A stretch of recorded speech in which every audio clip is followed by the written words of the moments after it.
Ағылшын тіліндегі do етістігі әр шақта қалай өзгереді?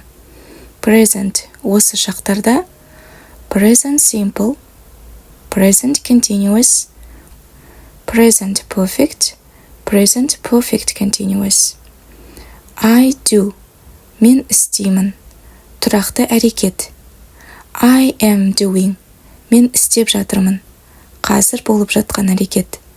I have done мен істеп қойдым, нәтижесі бар, өткен іс-әрекет.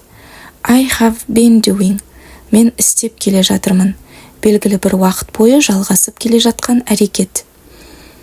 Past өткен шақтарда past simple, past continuous, past perfect, past perfect continuous. I did мен істедім, өткенде нақты бір уақытта болған әрекет.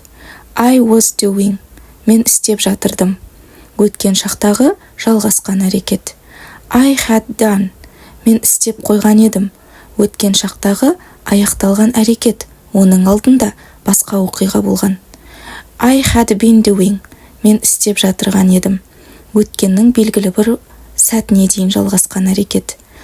Future келер шақтарда future simple, future continuous, future perfect, future perfect continuous. I will do мен істеймін, болашақтағы әрекет. I will be doing мен істеп жататын боламын, болашақтағы жалғасып жатқан әрекет. I will have done мен істеп қоямын, болашақта белгілі бір уақытқа дейін аяқталатын әрекет.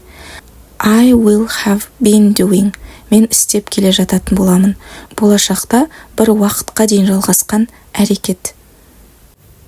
Бұл шақтарды қысқаша түсіндірдім, ал келесі сабақтарда толық жеке түсіндіремін.